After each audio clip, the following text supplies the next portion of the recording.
من رجالكم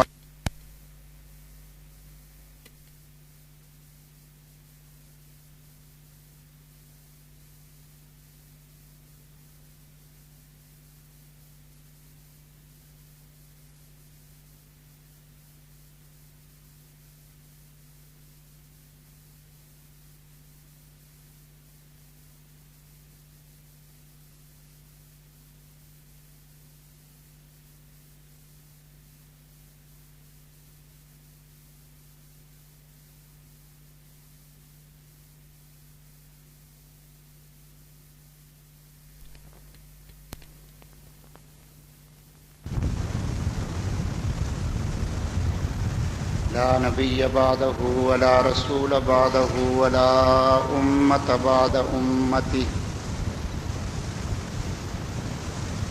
أما بعد فأعوذ بالله من الشيطان الرجيم. بسم الله الرحمن الرحيم. ما كان محمد أبا أحد من رجالكم ولكن رسول الله وخاتم النبيين وكان الله بكل شيء عليما. وقال النبي صلى الله عليه وسلم أنا خاتم النبيين لا نبي بعدي. صدق الله مولانا العظيم وصدق رسوله النبي الكريم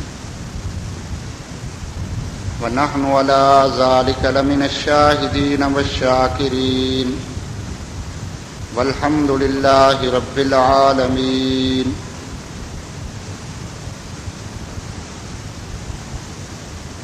تو وہ نبی کے پھونک دی بزم نشاط کافری،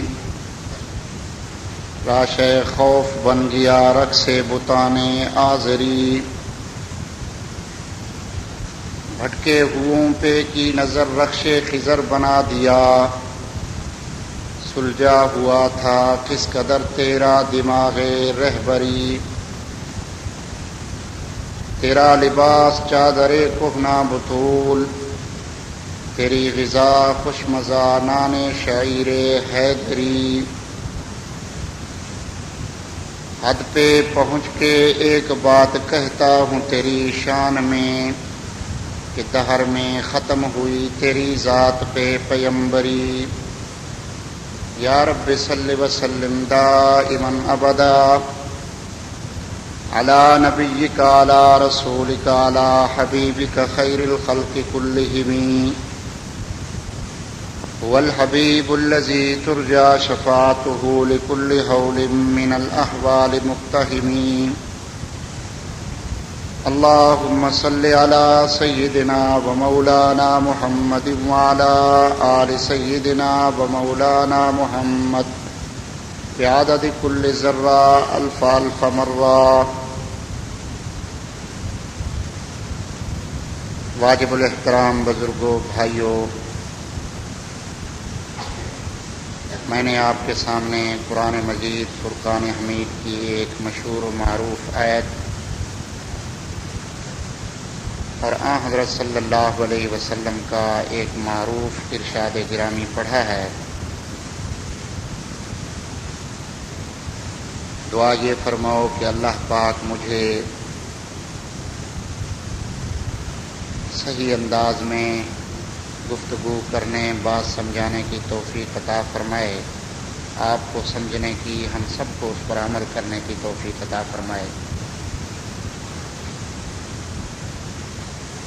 کیونکہ اللہ رب العزت نے کامیابی و ناکامی کا دار و مدار عملی زندگی پہ رکھا ہے،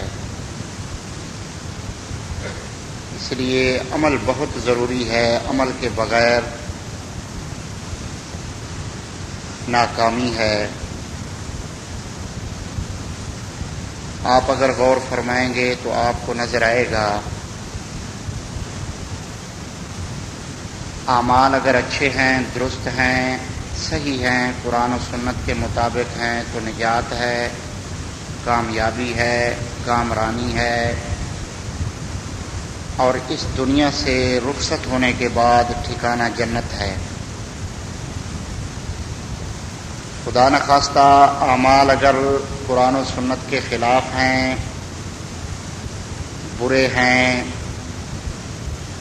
تو ناکامی ہے، بدنامی ہے، رسوائی ہے، اور اس دنیا سے جانے کے بعد ٹھکانہ جنت جہنم ہے۔ اللہ پاک ہم سب کو اس سے محفوظ فرمائے۔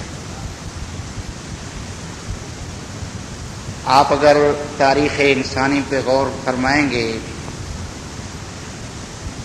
تو آپ کو ایک مرحلہ ایسا بھی نظر آئے گا کہ اعمال اگر درست ہیں، صحیح ہیں، تو آپ دیکھیں گے ایک طرف باپ آزر بت پرست ہے، بیٹا خلیل اللہ حق پرست ہے جس کے اعمال صحیح ہیں۔ باپ دین سے بیزار بے عمل فی النار ہے، بیٹا نار میں بھی گلزار ہے، اس پہ عنایت غفار ہے۔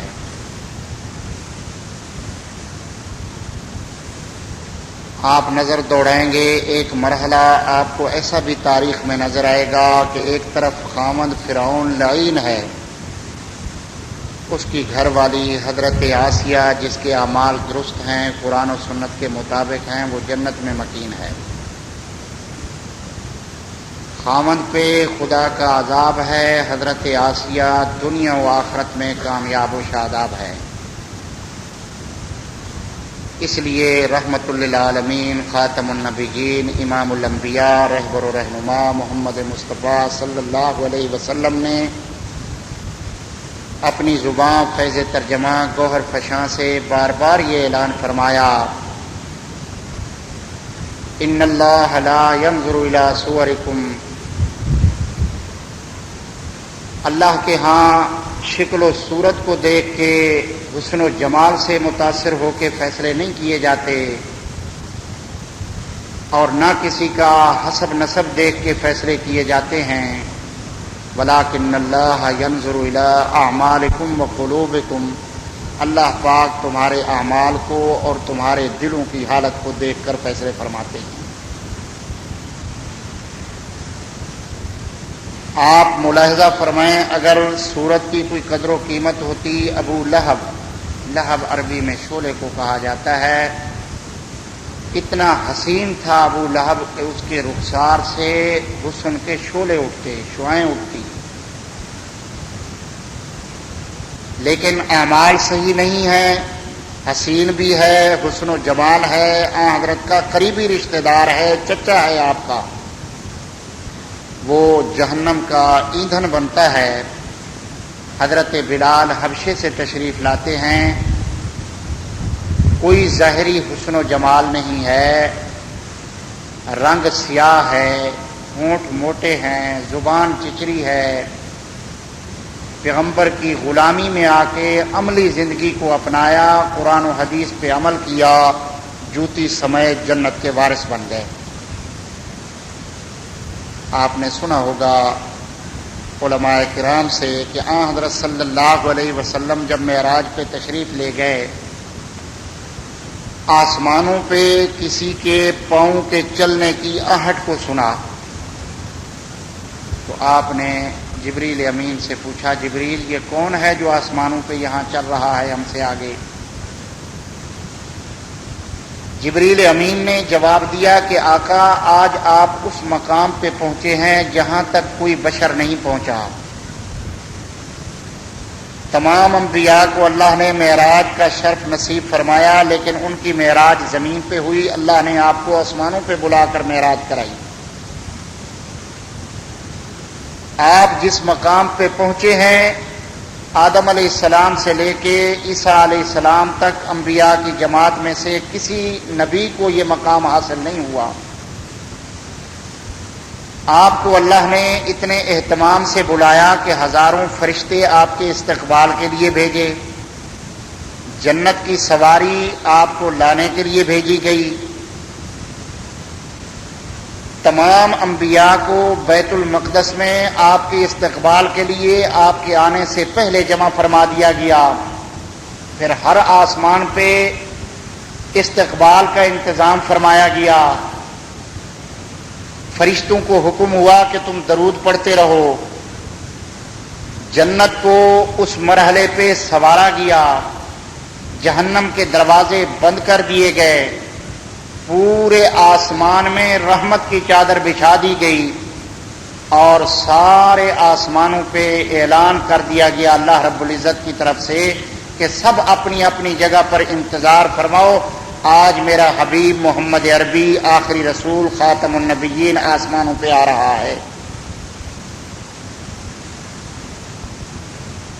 تو حضرت صلی اللہ علیہ وسلم کے پوچھنے پہ جبریل امین نے کہا آقا آپ کو تو وہ مقام عطا ہوا ہے، کوئی بشر آج تک اس مقام پہ نہیں پہنچا۔ بے شک موسیٰ علیہ السلام بھی خدا کو ملنے کے لیے تشریف لے گئے تھے، ان کو بھی معراج نصیب ہوا، لیکن کوہ طور تک گئے تھے، آپ حضور تک پہنچے۔ موسیٰ علیہ السلام پہاڑوں سے ہو کر واپس آئے، اللہ نے آپ کو ساتوں آسمانوں کی سیر کر کے واپس بھجوایا۔ موسیٰ علیہ السلام خدا کو ملنے کے لیے تشریف لے گئے تو جوتے اتار کے گئے، فَخْلَعْنَا عَلَيْكَ إِنَّكَ بِالْوَادِ الْمُقَدَّسِ طُوًى، اللہ نے حکم دیا کہ موسیٰ جوتے اتار کے آؤ۔ رحمت دو عالم معراج کی رات ساتوں آسمانوں پہ جوتے پہن کے تشریف لے گئے۔ موسیٰ علیہ السلام پیدل گئے، محمد عربی جنت کی سواری پہ سوار ہو کے گئے۔ موسیٰ علیہ السلام خود گئے، محمد عربی بلائے گئے صلی اللہ علیہ وسلم۔ موسیٰ علیہ السلام نے منت کی یا اللہ مجھے دیدار نصیب فرما، اللہ نے فرمایا لن ترانی، موسیٰ تجھ میں وہ ہمت نہیں کہ تو دنیا میں میرا دیدار کر سکے۔ اور حضرت صلی اللہ علیہ وسلم کو بن مانگے بن منت کے دیدار کرایا اپنا۔ اتنا قرب حاصل ہوا، قرآن مجید کہتا ہے فَكَانَ قَابَ قَوْسَيْنِ أَوْ أَدْنَىٰ، اتنا قریب تر ہو گئے۔ تو کسی نے کیا خوب کہا، قرب موسیٰ اور ہے، قرب محمد اور ہے، طور سینا اور ہے، عرش معلیٰ اور ہے، اپنا جانا اور ہے، رب کا بلانا اور ہے۔ تو میرے محترم بھائیوں، حضرت صلی اللہ علیہ وسلم نے جب پوچھا چلنے والے آدمی کے متعلق، جبریل امین نے کہا آقا یہ تو بلال ہیں۔ تعجب سے حیران ہو کے پوچھا وہ یہاں کیسے پہنچ گئے؟ فرمایا آقا وہ تو زمین پہ چل رہے ہیں، ان کے پاؤں کی آہٹ یہاں کیسے پہنچی؟ فرمایا آقا اللہ نے آپ کو آج رات آپ کے غلاموں کے مقام کی ایک جھلک دکھائی ہے کہ وہ چلتے زمین پہ ہیں، ان کا مقام اور رتبہ اللہ نے اتنا بلند فرمایا ہے، ان کے پاؤں کی آہٹ آپ کو عرش پہ سنائی دے رہی ہے۔ تو میرے محترم بھائیوں، بلال حبشی جو حضور کی غلامی میں آ کے عملی زندگی کو اپناتے ہیں، اتنا اللہ نے بلند مقام عطا فرمایا۔ اور قرآن مجید نے فیصلہ کن بات بتلائی، ان اکرمکم عند اللہ اتقاکم، اللہ کے ہاں مکرم بندہ، اللہ کے ہاں معزز بندہ، اللہ کے ہاں منتخب بندہ وہ ہے جو سب سے زیادہ اللہ کے سے ڈرنے والا ہے۔ تو اس لیے دعا یہ فرماؤ کہ جو گفتگو قرآن و سنت کے حوالے سے ہو، اللہ پاک ہم سب کو اس پر عمل کرنے کی توفیق عطا فرمائے۔ میں نے آپ کے سامنے جو قرآن مجید کی آیت تلاوت کی ہے، اس میں اللہ رب العزت نے میرے آپ کے ساری کائنات کے نبی رحمت للعالمین سید الاولین والآخرین خاتم النبیین راحت العاشقین مراد المشتاقین محمد عربی صلی اللہ علیہ وسلم کی ختم رسالت کا اعلان فرمایا ہے، اور یہ بات واضح انداز میں بتلائی ہے کہ محمد اللہ کے آخری پیغمبر ہیں، آپ کے بعد قیامت تک کوئی نبی پیدا نہیں ہوگا۔ یہ عقیدہ، یہ مسئلہ قرآن و حدیث کی اصطلاح میں مسئلہ ختم نبوت کہلاتا ہے۔ یہ نظریہ، اس کو نظریہ ختم نبوت کہا جاتا ہے۔ میرا، آپ کا، ساری کائنات کا، پوری امت مسلمہ کا اس بات پہ اتفاق ہے کہ حضور اکرم صلی اللہ علیہ وسلم اللہ کے آخری پیغمبر ہیں، اور قرآن مجید نے اس کو ایک نہیں، دو نہیں، تین چار نہیں، 100 سے زائد آیات میں اس مسئلے کو دہرایا ہے۔ مختلف انداز اپنائے قرآن مجید نے اس مسئلے کو سمجھانے کے۔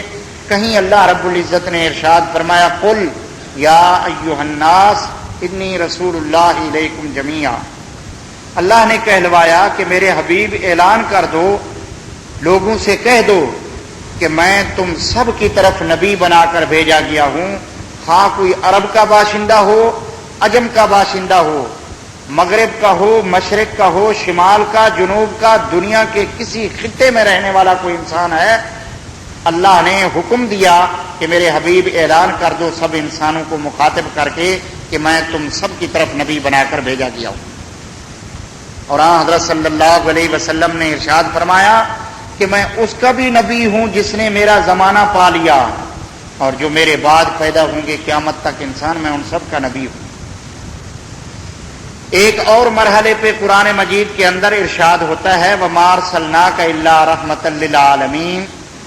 اللہ نے آپ کی رحمت عامہ کا اعلان فرما کے آپ کی ختم نبوت کو بیان فرمایا کہ جس طرح اللہ رب العزت ساری کائنات کے لیے رب العالمین ہے، اسی طرح محمد عربی ساری کائنات کے لیے رحمت للعالمین ہے۔ جہاں تک خدا کی ربوبیت کو مانا جائے گا وہاں تک حضرت کی ختم نبوت کو مانا جائے گا، آپ کی رحمت کو مانا جائے گا۔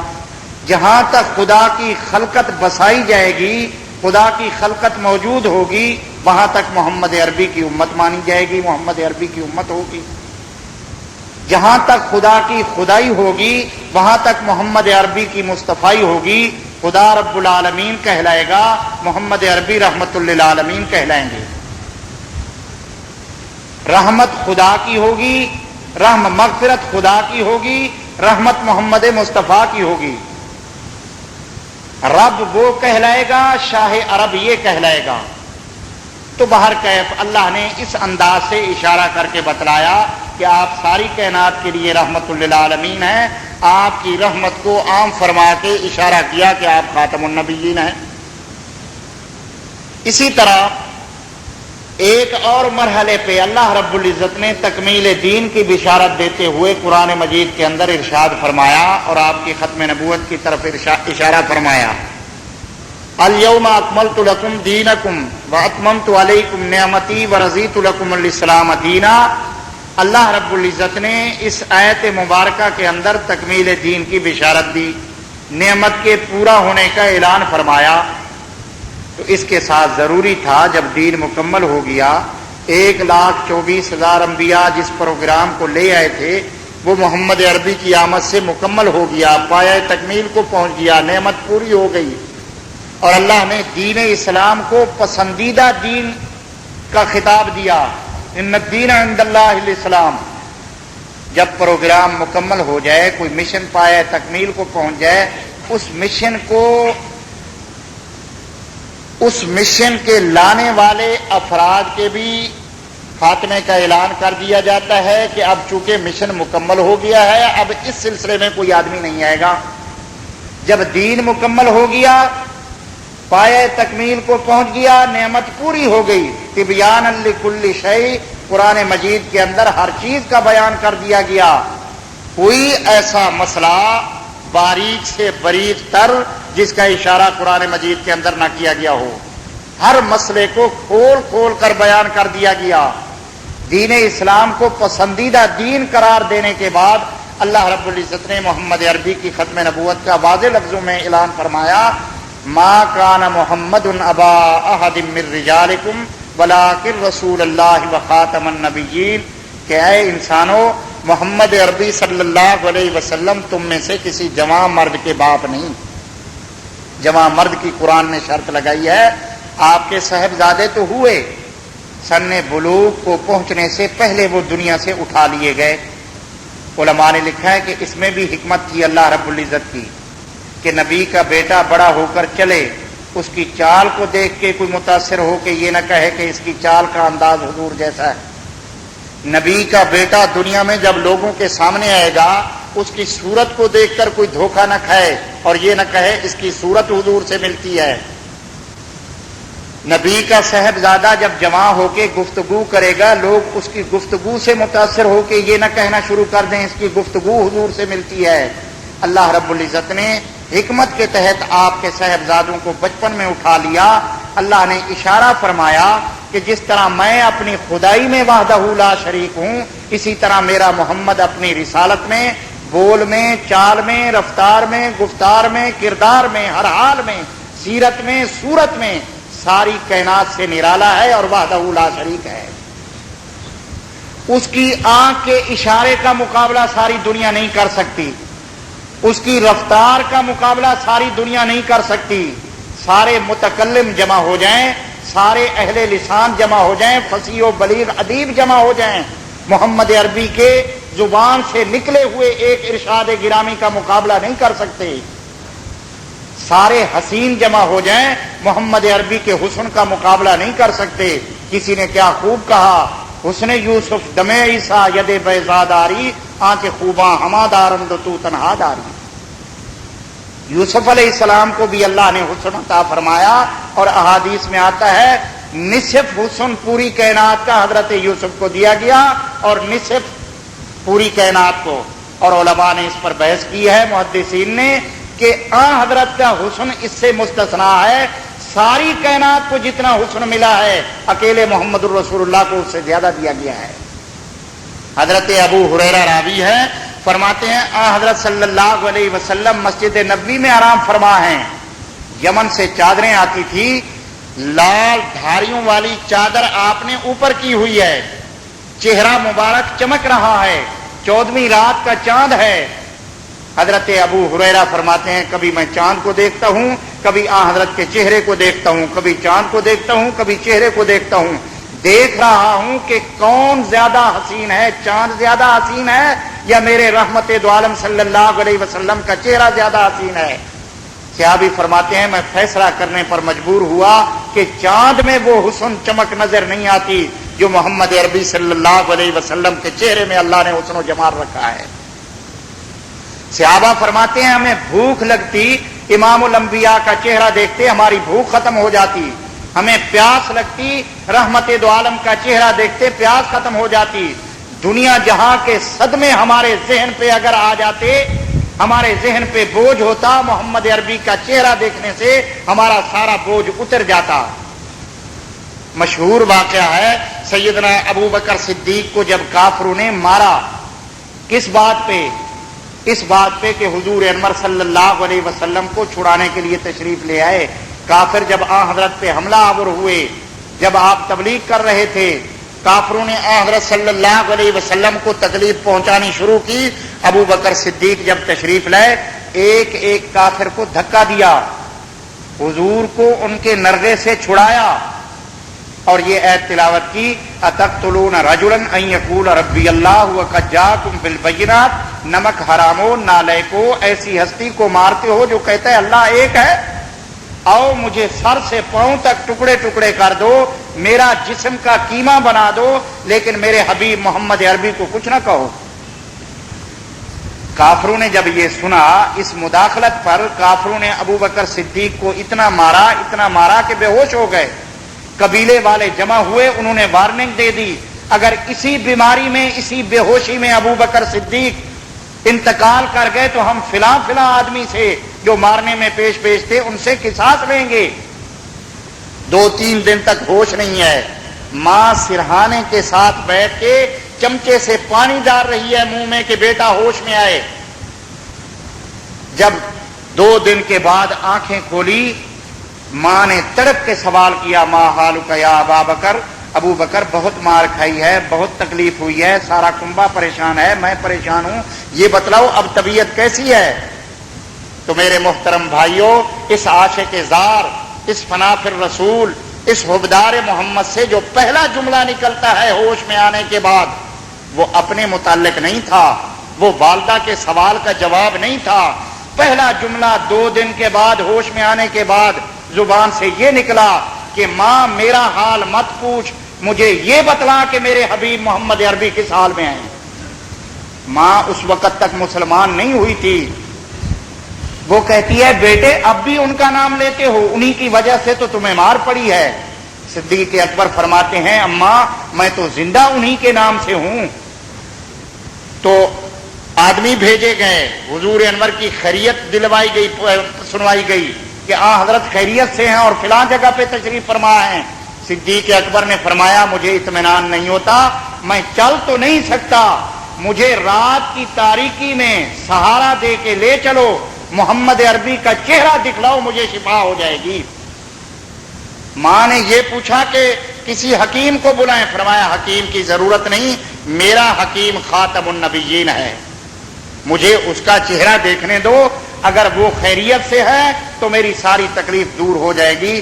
رات کی تاریکی میں صدیق اکبر کو، عاشق رسول کو سہارا دے کے حضرت کے پاس لایا گیا، حضرت کے گلے سے ملے، حضرت نے جب پیار فرمایا، چیخ کے کہتے ہیں اماں آپ فکر مند مت ہو، میری ساری مصیبت، میری ساری تکلیف دور ہو چکی ہے۔ جب میرے محبوب میرے سامنے خیریت سے ہے تو سمجھو کہ میں بھی خیریت سے ہوں۔ یہ ہے عشق رسول۔ بہر کیف میں عرض یہ کر رہا تھا کہ حضور انور صلی اللہ علیہ وسلم نے بہت تکلیفیں اٹھائیں، بہت یہ کیا دین اسلام کے لیے۔ حضرت صلی اللہ علیہ وسلم کو جب مکے کی گلیوں میں ستایا گیا، ایک مرتبہ آپ بیت اللہ کا غلاف پکڑ کے رات کی تاریکی میں رو رہے ہیں اور فرماتے ہیں اے احکم الحاکمین، اگر میں کبھی اپنی امت کی بدعمالیوں سے تنگ آ کے ان کے لیے بد دعا کر بیٹھوں، جذبات میں آ کے انسان ہوں، تو میری بد دعا کو قبول نہ کرنا۔ جس طرح پہلے نبی آئے، انہوں نے اپنی امت کے اعمال سے تنگ ہو کے بد دعائیں کی، ان کی امتیں تباہ و برباد ہو گئی۔ نوح علیہ السلام نے بد دعا کی، عذاب آیا اللہ کا، پوری قوم غرق ہو گئی۔ شعیب علیہ السلام نے بد دعا کی، ان کی قوم تباہ ہو گئی۔ ہود علیہ السلام نے، لوط علیہ السلام نے، جتنے انبیاء کا تذکرہ ہے قرآن مجید میں، واقعات ہیں بڑی تفصیل کے ساتھ۔ فرمایا مولا اگر کبھی میں اپنی امت کی بدعمالیوں سے تنگ آ کے بد دعا کروں تو میری بد دعا کو قبول نہ کرنا۔ کیوں؟ میں اپنی امت کو برباد کرنے نہیں آیا، میں تو اجڑے ہوں کو بھی آباد کرنے آیا ہوں۔ یہ ایڈوانس بتلا رہا ہوں کہ میری ایسی بد دعا کو امانت رکھ لینا اپنے پاس، میری امت کے حق میں ایسی بد دعا کو قبول نہ کرنا۔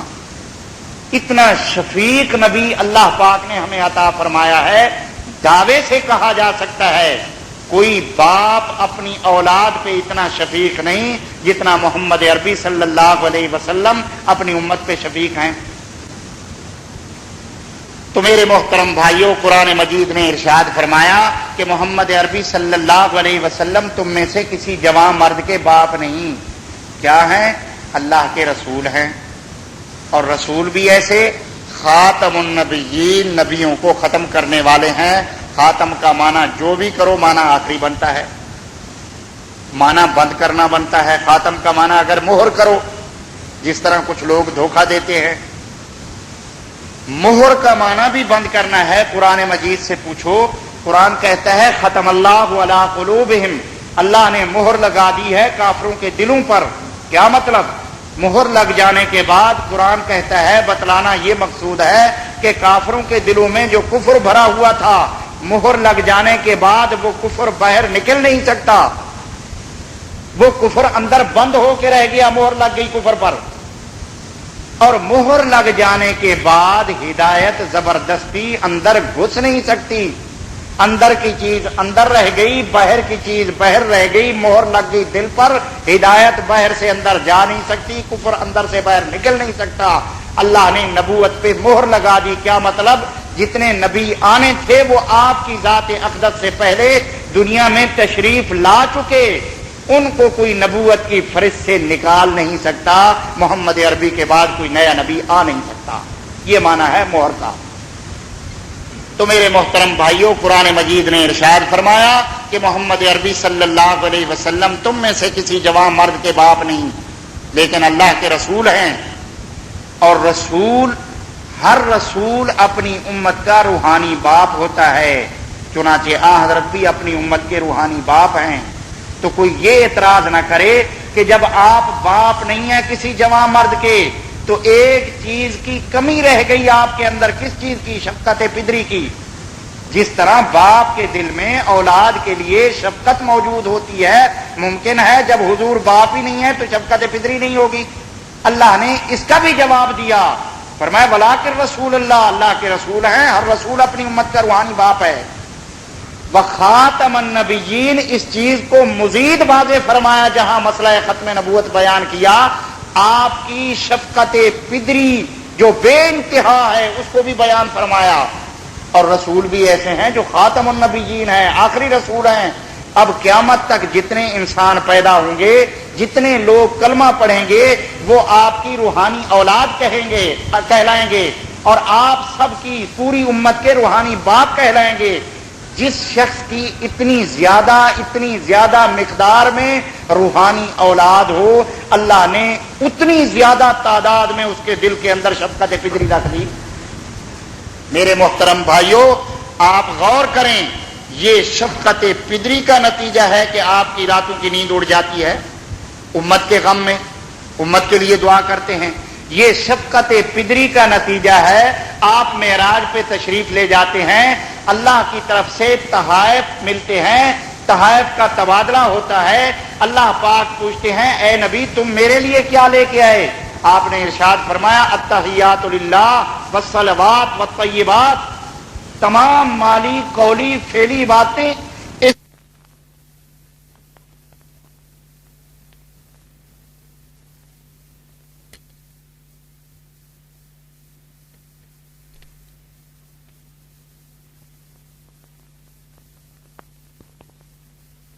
گئی.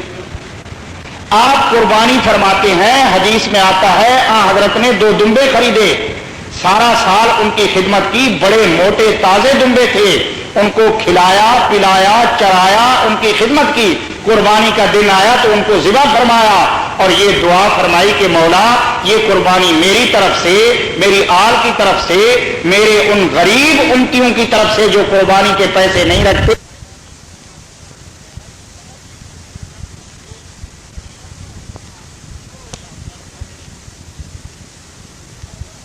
جی ہر مرحلے پہ امت یاد ہے. یہ شفقت پدری نہیں ہے تو اور کیا ہے؟ اور پھر میدان حشر میں جو شفقت پدری کا مظاہرہ ہوگا، باپ اولاد کو بھول جائے گا، اولاد باپ سے دور نظر آئے گی، اس وقت حضرت کی شفقت پدری کام آئے گی. بہرحال اللہ نے فرمایا وخاتم النبیین، رسولوں کو ختم کرنے والے ہیں. اس قسم کی جب آپ قرآن مجید میں ڈھونڈیں گے 100 سے زائد آیات قرآنی آپ کو ایسی ملیں گی جس میں اللہ رب العزت نے حضرت صلی اللہ علیہ وسلم کی ختم نبوت کے مسئلے کو بیان فرمایا ہے. اس سے آپ اندازہ لگائیں کہ 100 آیات قرآنی میں جس مسئلے کو دہرایا گیا ہو وہ مسئلہ کتنا اہم ہے.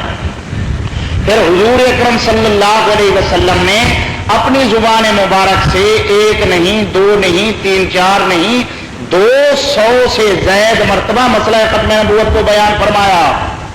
ایک مرحلے پہ آپ نے ارشاد فرمایا، صحیح بخاری شریف کی روایت ہے، آپ نے فرمایا میری اور مجھ سے پہلے انبیاء کی مثال ایسے سمجھ لو جیسے ایک شخص نے گھر بنایا ہو، بہترین گھر بنایا، دل کھول کے پیسہ لگایا، اعلیٰ مستری اور مزدور لگائے، بہت عرصے کے بعد وہ گھر پائے، تکمیل کو پہنچ گیا. میں نے سنا، آپ نے سنا فلاں حاجی صاحب نے گھر بنایا ہے اور اتنے کروڑ اتنے ارب روپیہ لگایا ہے. لوگ دور دراز سے اس محل کی، اس گھر کی شہرت سن کے اس کو دیکھنے کے لیے آتے ہیں. مثال دی گئی حدیث میں مسئلہ سمجھانے کے لیے. وہ محل کے اندر گھومتے ہیں، باہر گھومتے ہیں، ایک اینٹ کی جگہ خالی چھوڑ دی گئی تھی. سب کی نگاہ جب وہاں پر جاتی ہے وہ کہتے ہیں محل ہر لحاظ سے مکمل ہے، کاش یہ اینٹ رکھ دی جاتی تو محل بالکل مکمل تھا. بس یہی اینٹ کی جگہ خالی چھوڑ دی گئی ہے اور کوئی نقص نہیں ہے. حضرت نے فرمایا میں نبوت کے محل کی وہ آخری اینٹ بن کر دنیا میں آیا ہوں. کتنی واضح مثال.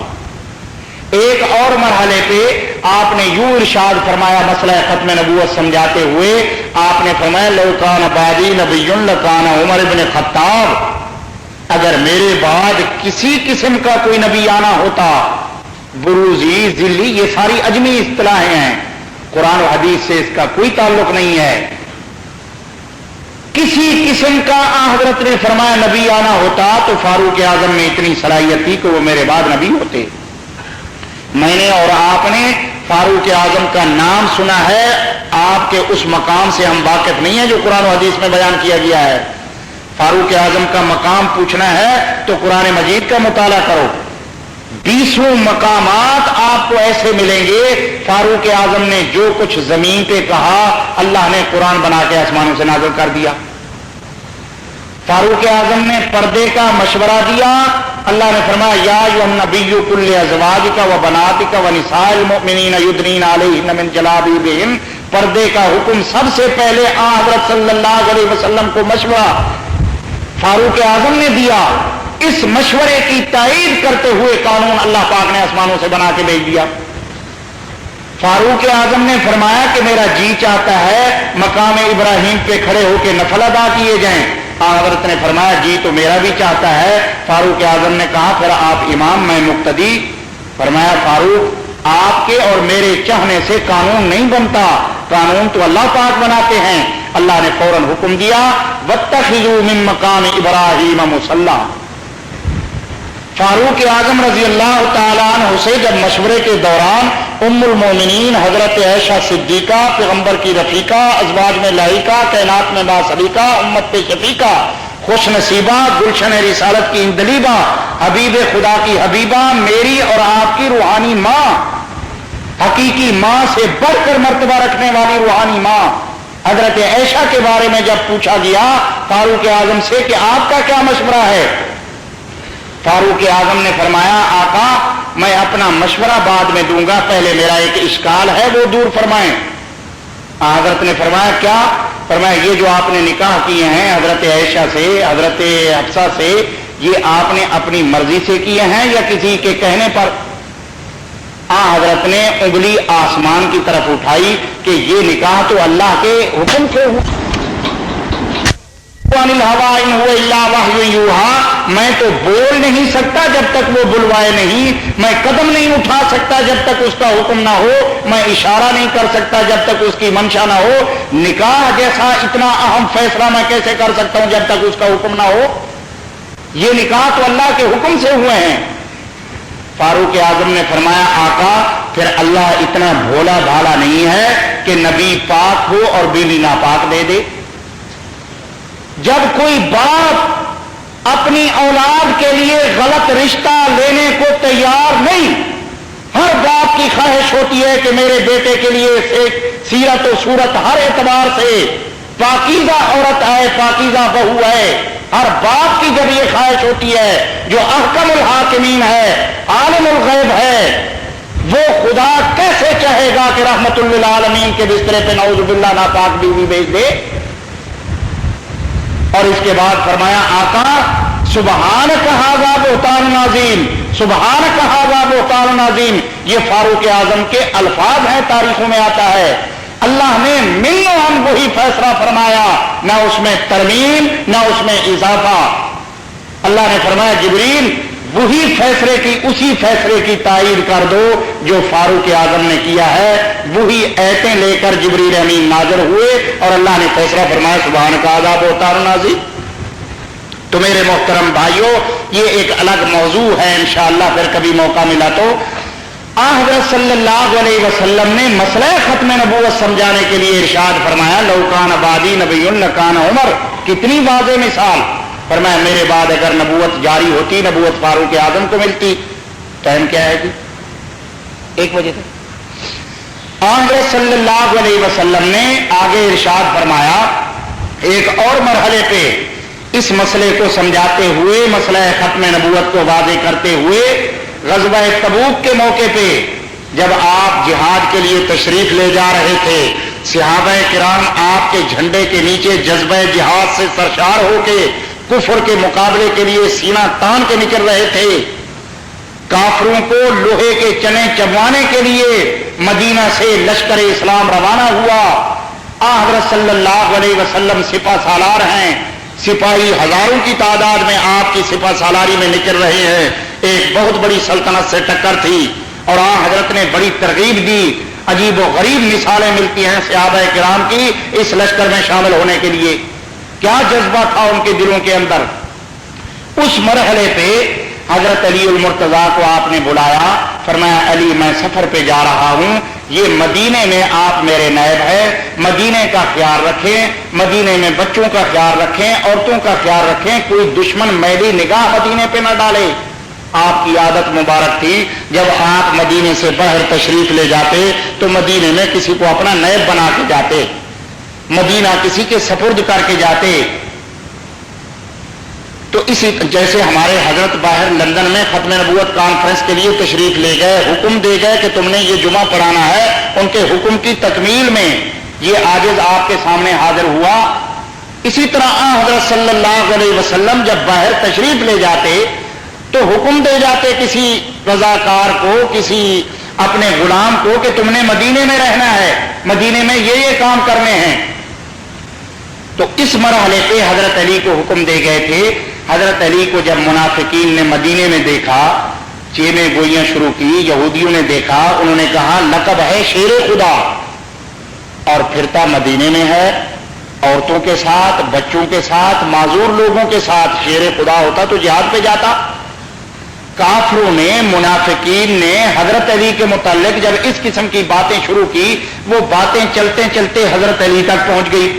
حضرت علی نے مدینہ چھوڑ دیا اور سفر کرتے کرتے راستے میں رحمت دو عالم سے آ کر ملاقات کی اور دست بستہ التجا کی، آقا میری ایک درخواست ہے، آرزو ہے، تمنا ہے۔ حضور نے فرمایا کیا؟ فرمایا آقا مدینے میں کسی اور کی ڈپٹی لگا کے جائیں، کسی اور کو اپنا نیب بنا کے جائیں، میں آپ کے ساتھ جہاد پہ جاؤں گا۔ حضور نے فرمایا کیوں؟ فرمایا آقا کافر مجھے بزدلی کا طعنہ دیتے ہیں، منافق میرے متعلق اس قسم کی بزدلی کی باتیں کرتے ہیں، میں سب کچھ برداشت کر سکتا ہوں لیکن اپنے متعلق بزدلی کا طعنہ نہیں سن سکتا۔ حضرت صلی اللہ علیہ وسلم کو جب صورتحال معلوم ہوئی، تسلی دیتے ہوئے واپس کیا اور اس مرحلے پہ حضرت علی کی دلجوئی کے لیے ارشاد فرمایا الا ترضى ان تكون مني بمنزلة هارون من موسى الا انه لا نبي بعدي۔ علی تو اس بات پہ راضی نہیں کہ تو ایسے میرا قائم مقام ہے جس طرح حضرت موسیٰ کے ان کے بھائی حضرت ہارون قائم مقام ہوا کرتے تھے۔ اس مثال میں، اس تشبیہ میں کوئی شبہ ہو سکتا تھا، کوئی مغالطہ دے سکتا تھا کہ جس طرح اللہ نے حضرت موسیٰ کے ساتھ حضرت ہارون کو، ان کے بھائی کو نبوت سے سرفراز فرمایا تھا، ممکن ہے حضرت علی کو بھی کچھ ملا ہو۔ حضرت نے فوراً اس کا جواب دیا، فرمایا تم میرے قائم مقام تو ویسے ہو لیکن یہ بات یاد رکھو اس وقت نبوت جاری تھی، حضرت ہارون کو نبوت ملی، اللہ نے میری ذات پہ سلسلہ نبوت ختم کر دیا ہے، میرے بعد قیامت تک کسی کو نبوت نہیں ملے گی، تم میرے قائم مقام تو ہو لیکن میرے بعد نبی نہیں ہو، الا انہ لا نبی بعدی۔ تو میرے محترم بھائیوں، ذخیرہ احادیث پہ جب آپ نگاہ ڈالیں گے 200 سے زائد احادیث آپ کو اس قسم کی ملیں گی جو مسئلہ ختم نبوت کی گواہ ہیں۔ حضرت صلی اللہ علیہ وسلم نے جن میں یہ مسئلہ، یہ عقیدہ اپنی امت کو سمجھایا کہ میں اللہ کا آخری پیغمبر ہوں، میرے بعد قیامت تک کوئی نبی پیدا نہیں ہوگا۔ قرآن و حدیث کے بعد اس امت مسلمہ کا سب سے پہلا اجماع خلافت صدیق اکبر کے بعد اسی مسئلہ ختم نبوت پر ہوا۔ جب صدیق اکبر حضرت صلی اللہ علیہ وسلم کی مسند پہ تشریف لائے، حضرت کے مصلے پہ تشریف لائے، تو یہ مسند، یہ خلافت پھولوں کی سیج کی بجائے کانٹوں کا بستر دکھائی دی۔ ایک طرف سے منکرین زکوٰۃ کا فتنہ کھڑا ہوا، انہوں نے پیغام بھیجا، مدینے کے قریب پہنچ گئے وہ اپنا لشکر لے کے، ابو بکر نماز پڑھیں گے، روزہ دیں گے، حج کریں گے، سارے کام کریں گے لیکن زکوٰۃ نہیں دے سکتے۔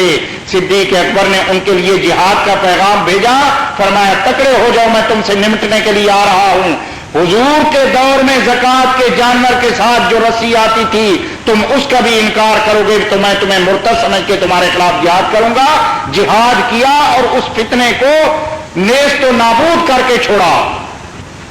ایک طرف سے جھوٹے مدعیان نبوت کا ایک سیلاب آ گیا، مسیلمہ کذاب، اس نے ختم نبوت کا انکار کر کے اپنی نبوت کا دعویٰ کر دیا۔ طلیحہ نامی ایک شخص وہ حضور کی ختم نبوت کا منکر ہو کے نبوت کا مدعی بن کے میدان میں آ گیا۔ ایک طرف سے اسود انسی نے نبوت کا دعویٰ کر دیا، اور تو اور ایک طرف سے ایک حسین و جمیل عورت سجاہ بنت حارث نامی ایک عورت عرب و عجم کے نوجوانوں کو اپنے خوبصورتی کے جال میں پھنسا کے نبوت کی مدعیہ بن کے میدان میں آ گئی، اور پھر مسلمہ سے اس کے مذاکرات ہوئے، مسلمہ سے شادی کر لی اور جہیز کے طور پہ اس نے 2 نمازیں معاف کرا لی۔ تو میرے محترم بھائیوں، اتنے خطرناک فتنے تھے، اور ایک طرف سے حضرت اسامہ بن زید کی لشکر کی روانگی کا مسئلہ تھا، تقریباً 50,000 صحابہ کرام اس لشکر میں روانہ ہوئے، مدینہ خالی۔ ان مشکل حالات میں بڑے سے بڑے صحابہ کرام کے دل ہل گئے۔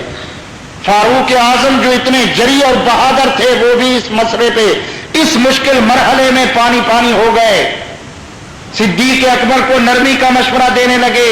صدیق اکبر نے مخاطب کر کے فرمایا، عمر تم کفر میں تو بڑے پکے تھے، لیکن اب یہاں کیوں اتنا بزدل بنتے ہو؟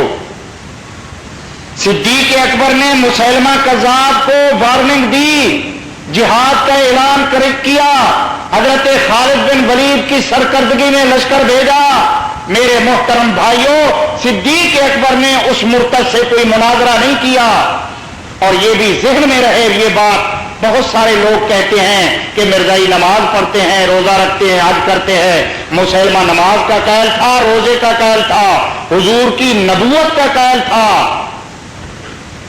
تاریخوں میں لکھا ہے، جب اس کا مؤذن اذان کہتا، مسلمہ کا مؤذن، اور وہ کہتا اشہد ان محمد الرسول اللہ، مسلمہ اس کے جواب میں کہتا صدقتا، تو نے سچ کہا ہے، محمد اللہ کے رسول ہیں۔ وہ حضور کی نبوت کا بھی قائل تھا، جہاد کا بھی قائل تھا۔ 60,000 آدمی لڑنے کے لیے خیر القرون کے دور میں وہ اپنے آدمی تیار کر کے مسلمہ میدان میں لے آیا، 28,000 مارے گئے اور باقیوں نے توبہ کی۔ اس سے اندازہ لگائیں کہ کتنی بڑی قوت پکڑ چکا تھا یہ فتنہ۔ 60,000 آدمی وہ لڑنے کے لیے لایا، ابو بکر صدیق کے دور میں، صحابہ کرام کے دور میں، اور اس کے پیچھے بچے کتنے ہوں گے، بوڑھے کتنے ہوں گے، عورتیں کتنی ہوں گی، لاکھوں کی تعداد میں معلوم ہوتا ہے اس نے قوت پکڑ لی تھی۔ تو باہر صدیق اکبر نے اس کی نمازوں کا خیال نہیں کیا، اس سے مناظرے کی ضرورت محسوس نہیں کی، اس کے جہاد کے قائل ہونے کا خیال نہیں کیا، یہ نہیں دیکھا کہ وہ حضور کی نبوت کو مانتا ہے، اس کو کچھ نہ کہا جائے۔ صدیق اکبر نے اسے جہنم رسید کرنے کے لیے، اس کی گردن کو اڑانے کے لیے صرف اور صرف عقیدہ ختم نبوت کے انکار کو کافی سمجھا۔ تو معلوم ہوا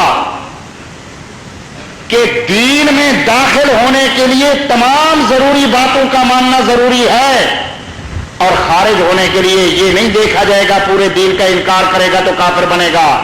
کوئی شخص سارے دین کو مانتا ہے، نماز کا انکار کر دے، دائرہ اسلام سے خارج ہو گیا۔ کوئی شخص سارے دین کو مانتا ہے، صرف حضور کی ختم نبوت کا انکار کر دے، دائرہ اسلام سے خارج۔ کوئی شخص سارے دین کا قائل ہے، من و عن مانتا ہے، پورے دین کو تسلیم کرتا ہے، احکامات کو، زکوٰۃ کا منکر ہو جائے، دائرہ اسلام سے خارج ہو جائے گا۔ تو میرے محترم بھائیوں، صدیق اکبر نے وارننگ دی، جہاد ہوا۔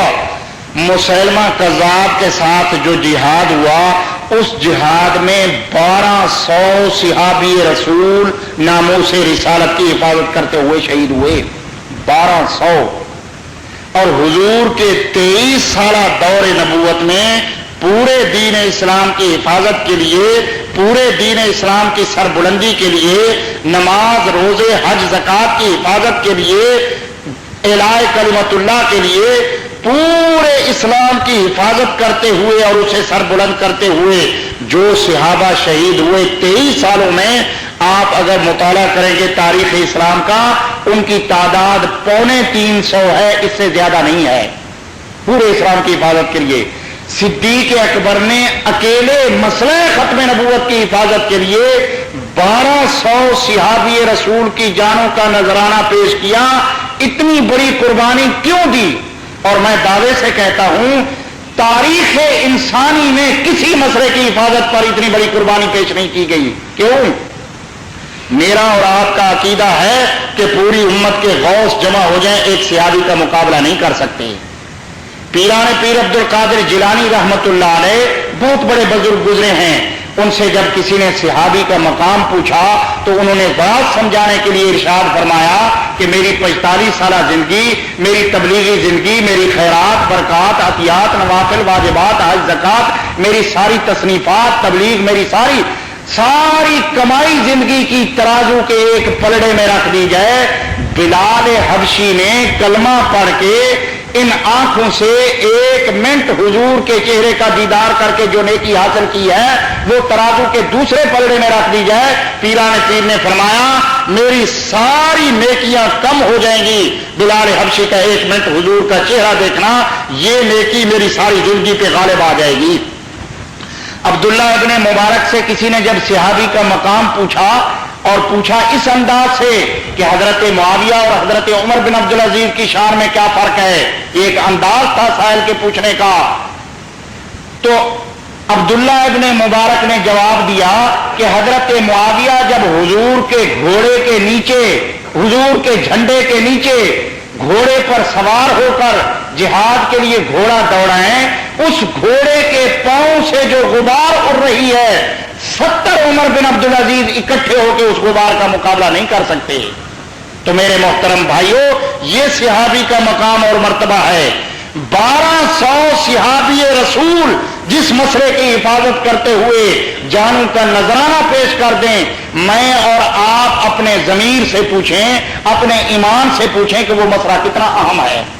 صدیق اکبر نے یہ بات مجھے اور آپ کو سمجھائی ہے کہ ختم نبوت کا مسئلہ دین اسلام کی بنیاد ہے، ختم نبوت کا مسئلہ ایمان کی روح ہے۔ اس مسئلے پہ جب بھی کوئی حرف ہے امت مٹ جانا برداشت کر لے، امت تباہ و برباد ہو جانا برداشت کر لے، امت کا جتنا نقصان ہو وہ برداشت کر لیا جائے، لیکن حضور کے بعد جو بھی دعوی نبوت کرے اسے 1 منٹ کے لیے بھی اس زمین پہ رہنے کا حق نہ دیا جائے۔ یہ مسئلہ سمجھایا ہے امت کو۔ تو میرے محترم بھائیوں وقت بہت مختصر ہے۔ ہمارے ماضی قریب میں ہندوستان میں جب انگریز ایک تاجر کے روپ میں داخل ہوا، تجارت کی غرض سے ہندوستان میں اس نے قدم رکھا اور اسلام کے خلاف خطرناک عزائم لے کر وہ میدان میں اترا اور آہستہ آہستہ وسائل پہ قبضہ کر کے مسلمانوں سے اقتدار اس نے چھین لیا اور مسلمانوں کے دلوں سے جذبہ جہاد مٹانے کے لیے، مسلمانوں کے دلوں میں بے غیرتی کا بیج بونے کے لیے، مسلمانوں کو آپس میں دست و گریبان کرنے کے لیے اور مسلمانوں کو آپس میں لڑانے کے لیے اس نے ایک فتنے کو جنم دیا جس فتنے کا نام ہے مرزائیت اور قادیانیت۔ انگریز نے اپنے سیاسی مفادات کی خاطر ڈپٹی کمشنر سیال کوٹ کے آفس میں 15 روپے منتھلی تنخواہ لینے والے ایک ملازم سے ایک کلرک مرزا غلام احمد سے نبوت کا دعویٰ کرایا اور اس شخص کے ذریعے سے آن حضرت کی اتنی توہین کرائی گئی کہ 1400 سالہ اسلامی تاریخ میں کوئی اتنا بڑا گستاخ رسول نہیں گزرا جتنا مرزا غلام احمد قادیانی نے گستاخی کی ہے۔ میرا اور آپ کا عقیدہ ہے ساری کائنات جمع ہو جائے حضرت صلی اللہ علیہ وسلم کی شان کا، آپ کے مرتبے کا، آپ کے مقام کا مقابلہ نہیں کر سکتی۔ یہ عقیدہ ہے یا نہیں ہے؟ لیکن مرزائیوں کا یہ عقیدہ ہے۔ مرزا غلام احمد قادیانی کی کتاب ہے خطبہ الہامیہ، اس میں لکھتا ہے من فرق بینی و بین المصطفیٰ فما عرفنی وما رعا۔ خطبہ الہامیہ کا مطلب یہ ہے، وہ کہتا ہے کہ اس کا ایک ایک جملہ میں نے اللہ کے الہام سے لکھا ہے، اسی لیے اس کا نام خطبہ الہامیہ رکھا ہے، اور اس میں لکھتا ہے جو مجھ میں اور حضور میں کوئی فرق کرتا ہے اس نے مجھے نہیں دیکھا، مجھے نہیں پہچانا۔ آگے چل کے یہ بکواس کرتا ہے سارا وجودی وجود ہو، نعوذ باللہ اپنے ناپاک وجود کو وہ حضرت کا وجود قرار دیتا ہے۔ اس سے بڑی گستاخی اور کیا ہو سکتی ہے؟ تو میرے محترم بھائیوں ایک گزارش ان حالات میں، اور آج اس فتنے کے خلاف اسی وقت سے آواز شروع ہوئی، تحریکیں چلی۔ پاکستان بننے کے بعد ایک تحریک چلی 1953 میں، 10,000 مسلمان لاہور کے اندر شہید ہوئے، بوڑھے شہید ہوئے، بچے شہید ہوئے، جوان شہید ہوئے۔ 10,000 مسلمانوں نے گولیاں کھانے برداشت کر لی، لیکن مرزائیوں کے متعلق انہوں نے وہ فیصلہ قبول نہیں کیا جو حکمران کرانا چاہتے تھے، جو مرزائیوں کی منشا تھی۔ پھر 74 میں تحریک چلی جس کے نتیجے میں قادیانی سربراہ کو اسمبلی میں بلایا گیا. وہی بات جو علماء اسلام نے لدھیانہ کے اندر 2 عالم دین نے جو فتویٰ دیا تھا جب 1899 میں مرزا غلام احمد نے مسیح موعود ہونے کا دعویٰ کیا، 2 علماء دین نے یہ کہا تھا کہ یہ شخص کافر ہے. وہی بات چلتے چلتے پوری اسمبلی میں یہ کہا کہ مرزائی کافر ہیں، ان کو ماننے والے کافر ہیں. آج پورا عالم اسلام مرزائیوں کو کافر کہتا ہے، بلکہ بعض غیر مسلم ممالک میں ایسے فیصلے ہوئے ہیں جیسے افریقہ وغیرہ میں غیر مسلم ججوں نے یہ فیصلے دیے ہیں کہ عدل و انصاف کی روشنی میں مرزا غلام احمد قادیانی کا اسلام سے کوئی تعلق نہیں ہے. آج آرڈیننس موجود ہے، مرزائی اپنے مذہب کی تبلیغ نہیں کر سکتے، مرزائی اپنے آپ کو مسلمان نہیں کہہ سکتے، لیکن ان تمام پابندیوں کی دھجیاں بکھیرتے ہوئے، ان تمام قانون کو بالائے طاق رکھتے ہوئے، تمام قوانین کو توڑتے ہوئے مرزائی سر عام ڈش انٹینا پہ کفریہ تبلیغ میں مصروف ہیں. مرزائی ہمارے نوجوانوں کو ورگلا کے لے جاتے ہیں، گھروں میں دعوت کے بہانے مربی ان کے سامنے بٹھا دیتے ہیں. میرے محترم بھائیوں، ایک گزارش دست بستہ آپ سے ہے کہ جس طرح آپ کے سینے میں ایک گزارش آپ سے اور ایک حکمرانوں سے ہے کہ حکمرانوں نے جو قانون نافذ کیا ہے کم از کم اس پہ عمل درآمد کرائیں. اس وقت کراچی میں مرزائیوں کی سرگرمیاں عروج پر ہیں، اور ایک دست بستہ گزارش آپ سے ہے کہ جس طرح آپ کے سینے میں باپ کی عزت کے لیے غیرت موجود ہے اور ہونی چاہیے حلالی بیٹے کے سینے میں، آپ کے سینے میں بھائی کی عزت کے لیے غیرت موجود ہے، برادری کنبے قبیلے کی عزت کے لیے غیرت موجود ہے. آپ کے باپ کو کوئی گالی دے آپ کٹ جائیں گے، مر جائیں گے، باپ کا بدلہ لیں گے. آپ کے بھائی کی کوئی توہین کرے آپ ساری زندگی اس کے ساتھ اٹھنا بیٹھنا برداشت نہیں کریں گے. تو میرے محترم بھائیوں، لاکھوں بھائی قربان کیے جا سکتے ہیں محمد عربی کی جوتی پہ، لاکھوں باپ قربان کیے جا سکتے ہیں محمد عربی کی غلامی پہ، لاکھوں رشتے قربان کیے جا سکتے ہیں محمد عربی کے رشتے پہ. کیوں؟ یہ سارے رشتے سوائے حضرت کے رشتے کے سارے رشتے عارضی ہیں. اور قرآن کہتا ہے یوم یفر المرء من اخیہ وامہ وابیہ وصاحبتہ وبنیہ، ایک دن ایسا بھی آئے گا کہ باپ بیٹے سے بیزار نظر آئے گا، بیٹا باپ سے بیزار ہوگا، خامد بیوی سے بیزار، بیوی خامد سے بیزار. اس مشکل مرحلے میں جب سارے رشتے ٹوٹ جائیں گے وہاں سے محمد عربی کے رشتے کی ابتدا ہوگی، اور آپ اس وقت تک جنت میں قدم نہیں رکھیں گے جب تک گناہگار امتیوں کو اپنے سے پہلے جنت میں داخل نہ کریں. اور کسی نے اسی مرحلے کے لیے کہا ہے خدا کے روبرو قیامت کے جب روزے جزا ہوگا، نہ اس دن باپ بیٹے کا، نہ بیٹا باپ کا ہوگا، نہ زوجہ اپنے شوہر کی، نہ شوہر بیوی کا ہوگا. ستارے ٹوٹ جائیں گے، زمین پر زلزلہ ہوگا. اے عزیزو، کام محشر میں نہ دولت آئے گی، کام محشر میں محمد کی شفاعت آئے گی. ذرہ ذرہ ہوں گے تارے جب قیامت آئے گی، نفسی نفسی کہتے ہوں گے انبیاء و اولیاء، پر محمد کی زبان پر امت امت آئے گا. اس نبی کی شفاعت چاہتے ہو یا نہیں چاہتے؟ اگر اس نبی کی شفاعت کی طرف ہے تو اس کی شفاعت کا مستحق بننے کے لیے مجھے آپ کو ساری امت مسلمہ کو اس دنیا میں ان کی عزت و ناموس کے لیے کام کرنا ہوگا.